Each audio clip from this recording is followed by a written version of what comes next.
in light of the fact of the recent passing of Kyogen Roshi. Kyogen Daiyosho is what we say when a teacher has passed away. The Dai means great, and O Sho is priest. And the reason, part of the reason why this talk is so pointed in light of Roshi's passing away is that this text that we're drawing on is from the Buddha just before he passed away. Now in Kyogen Daiyosho's case, no warning. No warning. Getting ready for Oryoki, in fact. Grabbing the bowls. Preparing to practice with the Sangha. And then all at once, heart attack. Massive. Now this teacher, I don't think many people, if any, in the Sangha besides Dawn and myself would have met, perhaps. He is a sibling to James Ford Roshi. In the Dharma, that means that they both received transmission from the same teacher. So they knew each other for decades and were in dialogue together and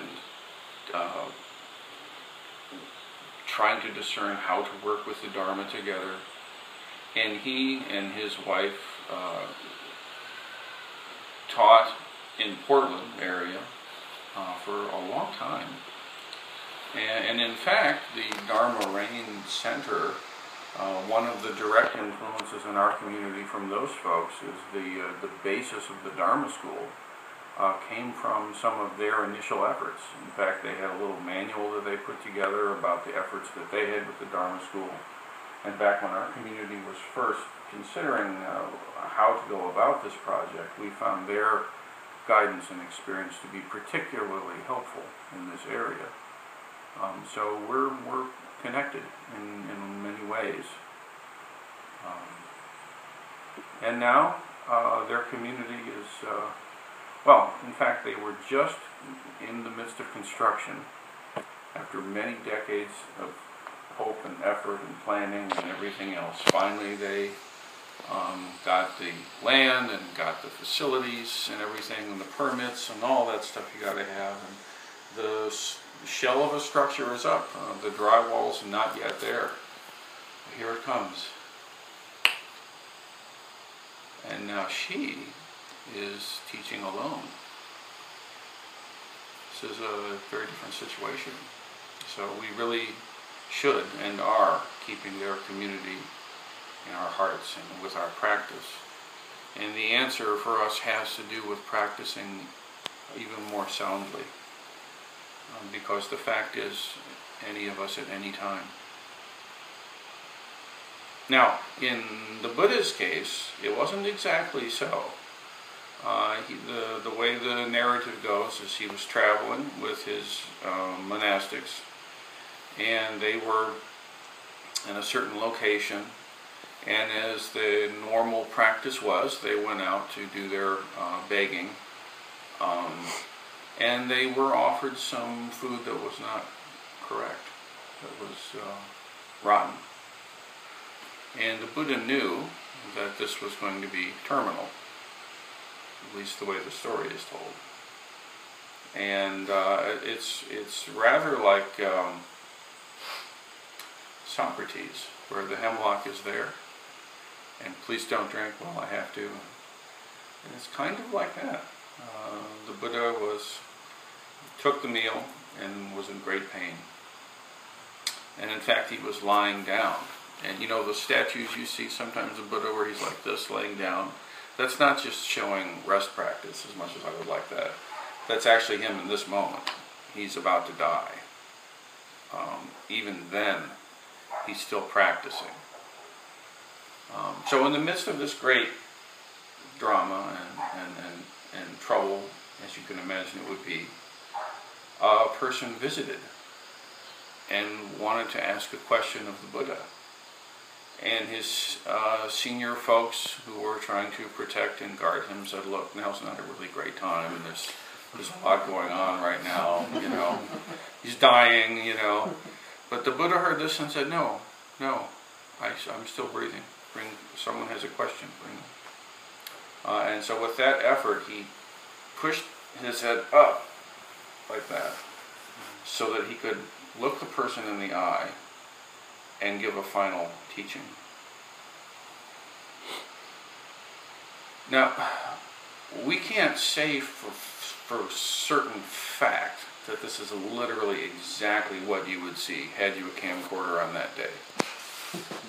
Maybe, though. What we can say is that there are many teachers throughout history for whom such acts are not uncommon. Buddha was not some one-time, singular, unique, no one can ever be like them kind of figure. It's simply not like that in the tradition. Not really. There are many, many of us who become Buddhas. In fact, we all already are. And there are many, many practitioners who, to their dying breath, sincerely practice the way on the behalf of others. And there are many, many, many examples of courageous lives and courageous deaths. And Kyogen Roshi's is no less. In fact, in some ways, even more remarkable because there was no warning. Think of it. At any moment, your life can stop. Where was Roshi? He was practicing. Perfect. You can say he's always practicing, and you're right. But in this case, he was particularly practicing. And those of you who've looked at the ancestors know there are many, many examples. So I think it's important to consider how you will die. And consider this well. Because for sure you're going to. This is no option. You have a one-way ticket. It's right into that wall. The only question really is, how will you do this? What will you do with the life that you have? How will you live? This shows how you will die. And so in Sesshin you can say, we train to die. Because the way you die is how you live. And so we train to live. And we understand life and death are not separate. So at one moment, when Roshi was born, nothing was added to the sum total of the universe. And when Roshi has passed away, nothing was subtracted from the sum total of the universe. And all is perfect and complete, lacking nothing. While that is absolutely the case, still flowers fall, and we feel an ache. And some flowers are very well used. Some are kind of wasted. So how about that? So, Kyogen Roshi's final teaching is the empty bowl. Unopened, sitting there. That bowl is still teaching right now. Can you hear it?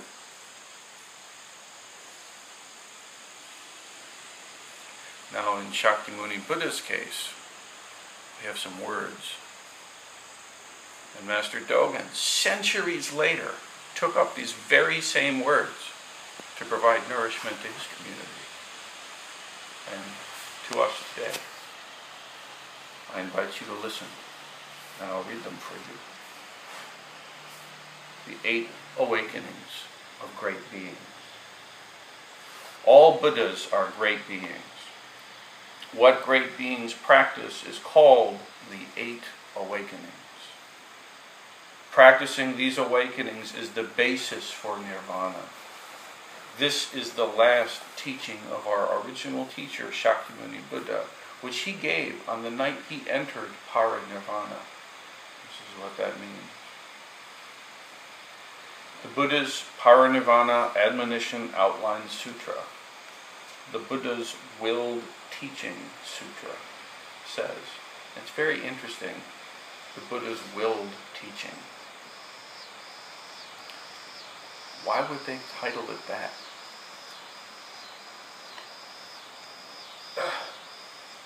Bring him. This is a good example. The first awakening is to have few desires, to refrain from widely coveting the objects of the five sense desires is called few desires. The Buddha said, monks, know that people who have many desires intensely seek fame and gain. Therefore they suffer a great deal. Those who have few desires do not seek fame and gain and are free from them. So they are without such trouble. Having few desires is itself worthwhile, even more so because it creates various merits. Those who have few desires need not flatter to gain others' favor. Those who have few desires are not compelled by their sense organs. They have a serene mind and do not worry because they are satisfied with what they have, and they do not have a sense of lack. Those who have few desires experience nirvana. This is called few desires. The second awakening is to know how much is enough. This, of course, as you know, is Oryoki. That's the whole practice of Oryoki. Even if you already have something, you set a limit for yourself for using it. So you should know how much is enough. The Buddha said, monks, if you want to be free from suffering, you should contemplate knowing how much is enough. By knowing it, you are in the place of enjoyment and peacefulness. If you know how much is enough, you are content even when you sleep on the ground. If you don't know it, then you are discontent even when you are in heaven. Even when you rest in a soft, cozy bed, it's not enough, is it? You can feel rich even if you are poor. You can feel poor even if you have great wealth. You may be constantly compelled by the five sense desires and pitied by those who know how much is enough. This is called to know how much is enough. The third awakening is to enjoy serenity. This is to be away from noise and confusion and to stay alone in a quiet place. Thus it is called to enjoy serenity in seclusion. Buddha said, monks, if you want to have the joy of serene non-doing, you should be away from the crowds and stay alone in a quiet place. A still place is what Indra and other devas revere. By leaving behind your relations as well as others and by living in a quiet place, you may contemplate the conditions of suffering. If you are attached to the crowds, you will receive suffering, just like a tree that attracts a great many birds and gets killed by them, or in our case, a great many moths. If you are bound by worldly matters, you will drown in troubles, just like an old elephant who is stuck in a swamp and cannot get out. This is called to enjoy serenity in seclusion. This is Sesshin. This is what we do. And it's important to note here that the Buddha did not just live his entire life on a mountain or in the forest by himself. He did for a time. And he did at times retreat. And then what did he do? He wandered amongst the cities. Interesting. The fourth awakening is diligent effort. It is to engage ceaselessly in wholesome practices. This is why it is called diligent effort. It is refinement without mixing in other activities. You keep going forward without turning back. The Buddha said, monks, if you make diligent effort, nothing is too difficult. That is why you should do so. It is like a thread of water piercing through a rock by constantly dripping. If your mind continues to slacken, it is like taking a break from hitting stones before they spark. You can't get the fire that way. What I'm speaking of is a diligent effort. The fifth awakening is not neglecting mindfulness. It is also called maintaining right mindfulness. This helps you to guard the Dharma so that you will not lose it. It is called to maintain right mindfulness, or not to neglect mindfulness. The Buddha said, monks, for seeking a good teacher and good protection, there is nothing like not neglecting mindfulness. If you practice this, robbers of desire cannot enter you. Therefore, you should always maintain mindfulness of yourself. The robbers of desire cannot enter you. Therefore, you should always maintain mindfulness of yourself. If you lose it, you will lose all merits. When your mindfulness is solid, you will not be harmed, even if you go into the midst of the robbers of the five sense desires. It is like wearing armor and going into a battlefield, so there is nothing to be afraid of. It is called not to neglect mindfulness. The sixth awakening is to practice meditation. To abide in Dharma without being confused is called stability in meditation. The Buddha said, monks, if you gather your mind, it will abide in stability. Then you will understand the birth and death of all things in this world. You will continue to endeavor and practice various aspects of meditation. When you have stability, your mind will not be scattered. It is like a house where water is used sparsely, or an embankment that holds water. You practitioners are like this. Because you have the water of wisdom, you practice stability, and the water of wisdom is not wasted. This is called stability in meditation. The seventh awakening is to cultivate wisdom. It is to listen, contemplate, practice, and have realization. The Buddha said, monks, if you have wisdom, you are free from greed. You will always reflect on yourself and avoid mistakes. Thus you will attain liberation in the Dharma I am speaking of. If you don't have wisdom, you will be neither a follower of the way, nor a lay supporter of it, and there will be no name to describe you. Indeed, wisdom is a reliable vessel to bring you across the ocean of old age, sickness, and even death. It is a bright lamp that illuminates the darkness of ignorance. It is an excellent medicine for all who are sick. It is a sharp axe to cut down the tree of delusion. Thus, you can deepen awakening through wisdom of listening, contemplation, and practice. If you are illuminated with wisdom, even if you use your physical eyes, you will have clear insight. This is called to cultivate wisdom.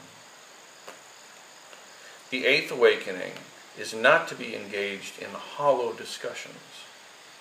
It is to experience realization and be free from discriminatory thinking, with the thorough understanding of the reality of all things. It is called not to be engaged in hollow discussion.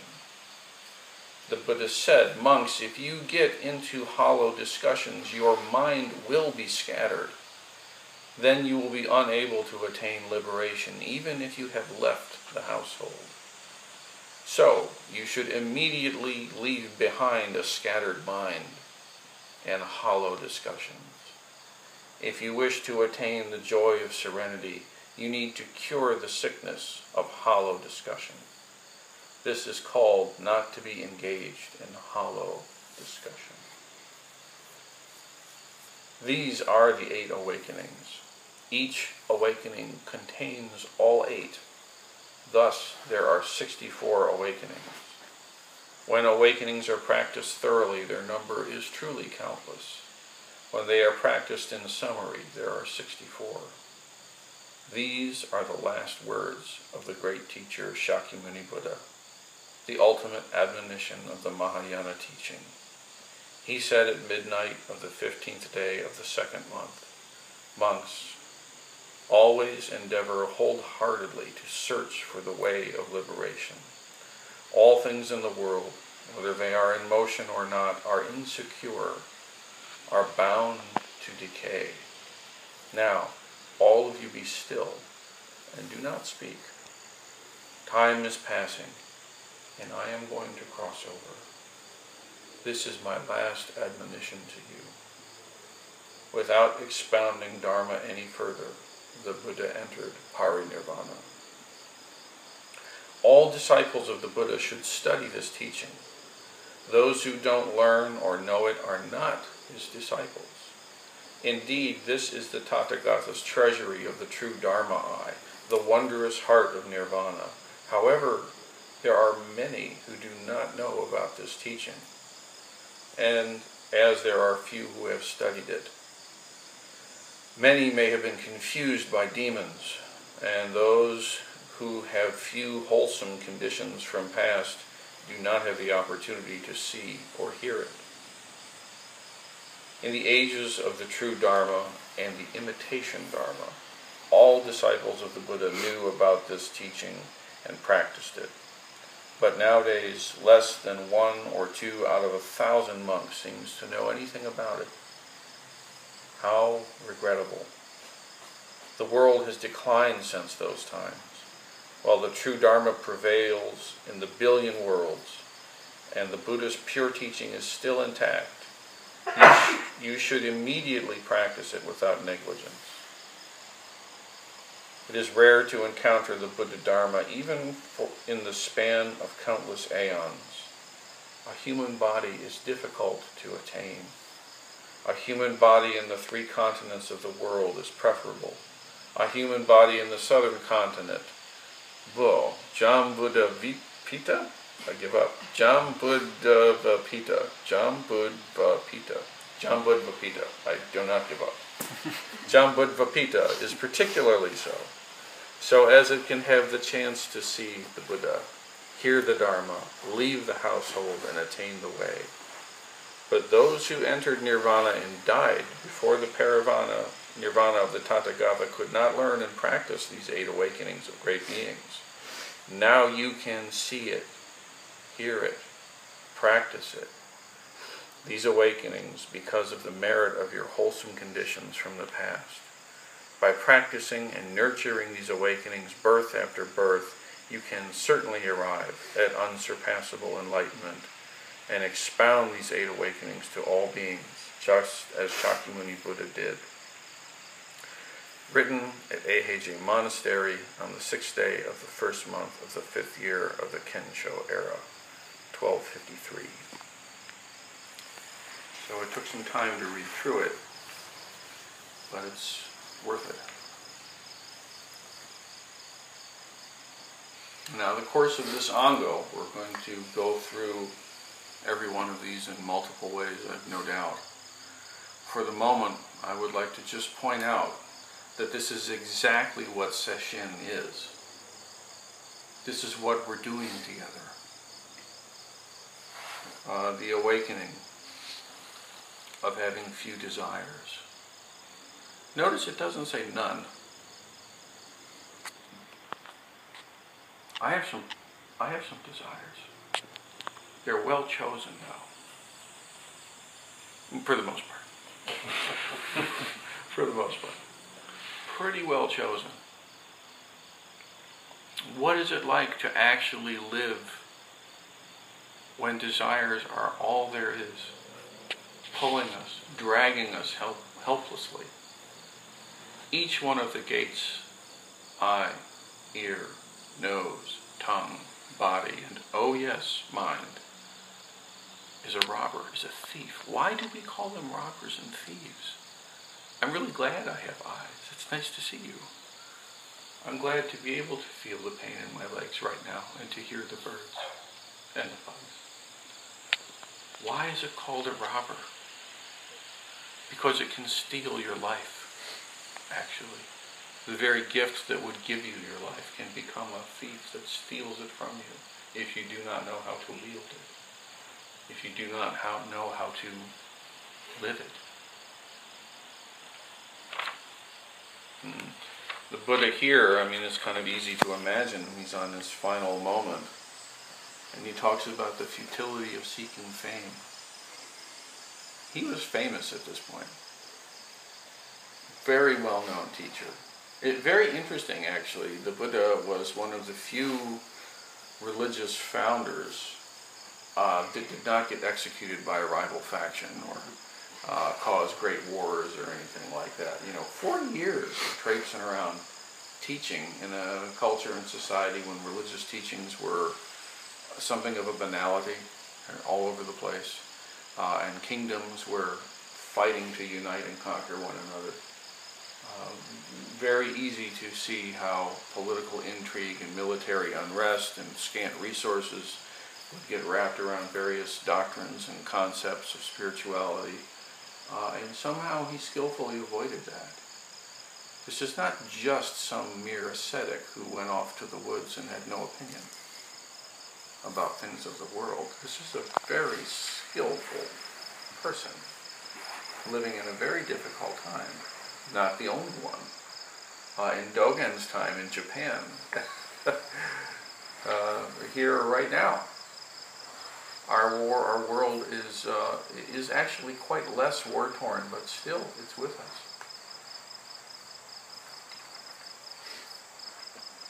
To know how much is enough. I, honest to God, learned this at Sesshin. I have no doubt about that. Actually learning how much is enough. How much rest do I really need?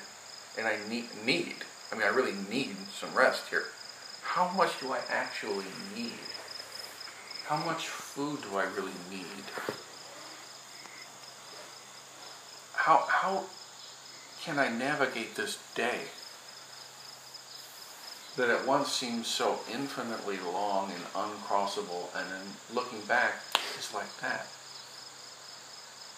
Over and over, relentlessly submitting yourself, immersing yourself is even the better word.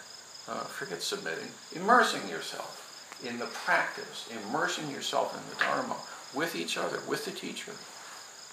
And this teaching of just enough, wordlessly, gets into the bones and into the DNA, and therefore into the world, into your world. And believe me, each one of us lives in our own world. No mistake about that. But that world of yours can become saturated in understanding just enough. What is just enough friendship? And just enough solitude?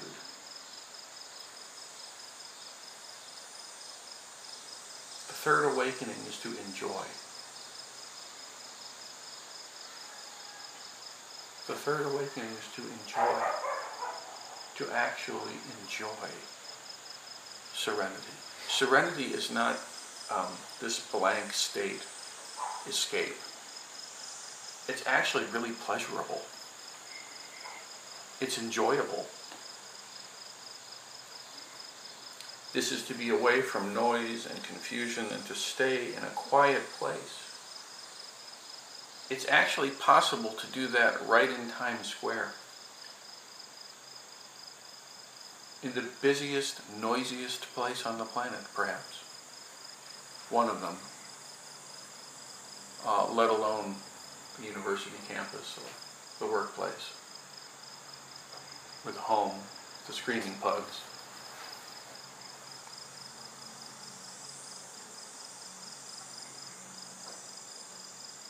And at the same time, to be able to pull it off in Times Square, we need, most of us, to to retreat into actual spaces of true cloister, actual solitude, actual nature, actual serenity. So that even if our minds and our bodies are a riot of desire and resistance, our environment is constantly reminding us of the truth. That's why Buddha said, monks, practitioners, if you want to have the joy of serene non-doing, you should be away from crowds and stay alone in a quiet place. Still place is what Indra and all other devas revered. By leaving behind your relations as well as others and living in a quiet place, you may contemplate the conditions of suffering. And this is very much the point. We don't withdraw into retreat to escape. We withdraw into retreat to study, to train, to develop, to become more capable of dealing with our relatives and dealing with our cities and dealing with our confusions and our clarities. And so we need to learn how to go away. I can say again without any hesitation that Sesshin saved my life. Many times, actually. Many moments along my personal trajectory, I was completely clueless about what to do or how to do anything. And if it weren't for Sesshin, I have no idea. I would probably bumble through somehow, I don't know. Maybe not. But here I learned, look, you need to actually go away and just settle down and pay attention. In this way, you can actually begin to enjoy this crazy, chaotic, uncomfortable, awkward life. And live it free, because you're not doing it.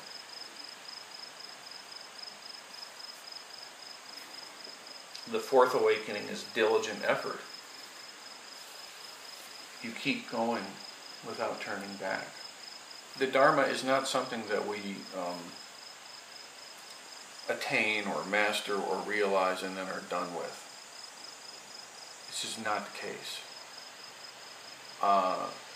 Every one of us, Shakyamuni Buddha, Ehe Dogen, Kyogen Carlson Roshi, constantly and ceaselessly practicing. And that doesn't mean always only formal practice. Definitely the capacity for that. But always practicing. Ceaselessly unfolding. As I've said elsewhere recently, a teacher is not someone who's attained the Dharma and now shows it to you. A teacher is someone who's practicing. And then you're invited to practice with them. That's what that is. Both practicing together, ceaselessly. The practice of Oryoki, the bowl left unopened. It's perfect.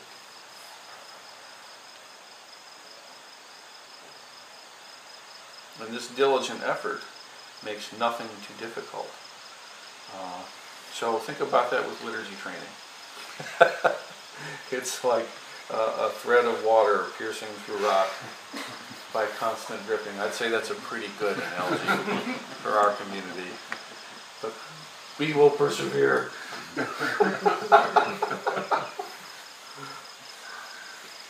And just to say it, in a lot of communities, in terms of liturgical work, you've got certain people who are the residents, the monastics, and that's their full-time job, and they still get their ass kicked by liturgy. Okay? They're living there every day, years. And it starts to take some shape. Not always right, but better. So we need to, hold ourselves in context here, And we're amazing as far as it goes, and we've got a long way to go as far as that goes. But, so let's not, I think the best teaching here is actually to hold yourself very strictly when you consider yourself, and consider others incredibly forgivingly and generously. Like relentlessly forgiving. But yourself, very strict. And I think this makes the best feeling, you know. And I don't mean, you know, no one here has any kind of permission to beat on themselves for hitting the bell the wrong way. It's not like that. But notice it and take responsibility for it. That's all. I can remember a time in session where I was sitting next to a monastic, and some of you may have heard this story before, and I was sitting there and I knocked over the soy sauce right in the middle of the liturgy, of the orioke.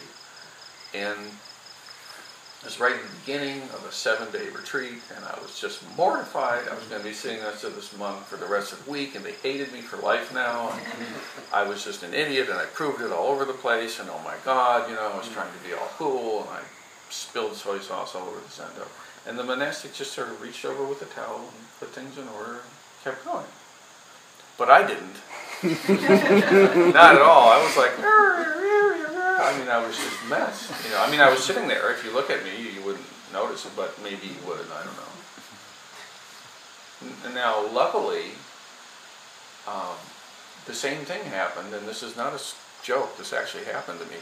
Literally, I think on day 6 or something of the retreat, I did the same thing. I knocked over the soy sauce, right?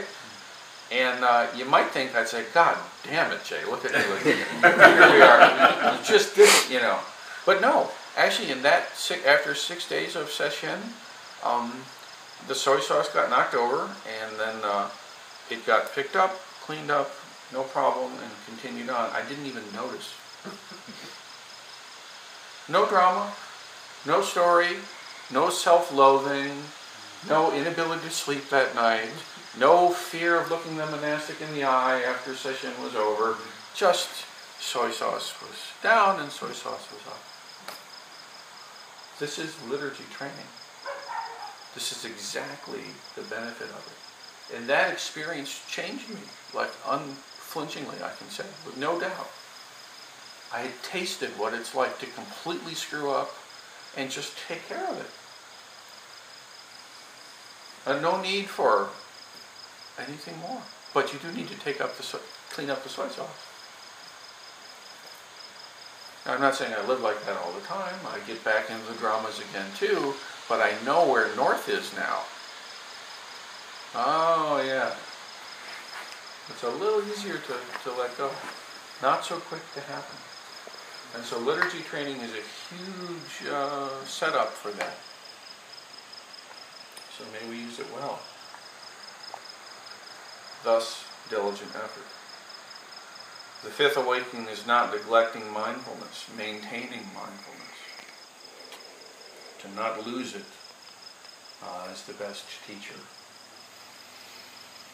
The 6th is to practice meditation, to abide in the Dharma without being confused in stability. I don't think I need to elucidate how we try to do that in session. Monks, if you gather your minds, it will abide in stability. This can happen anytime. Should be able to happen anytime.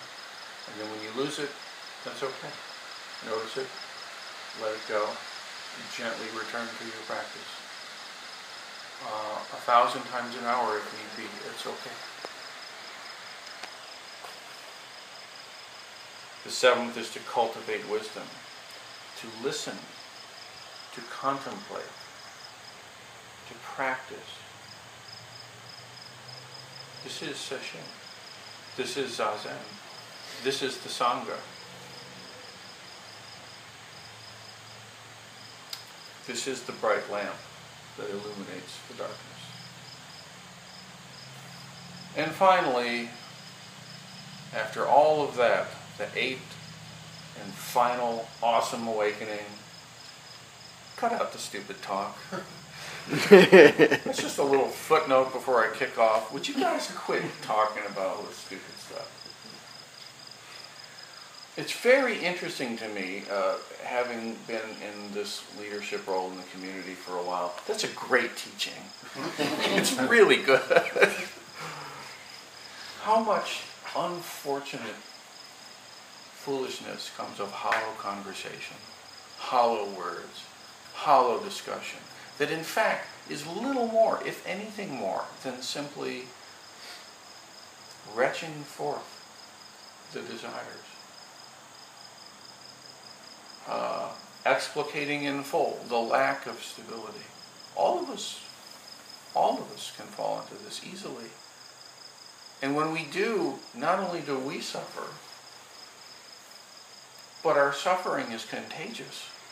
It can spill across the community.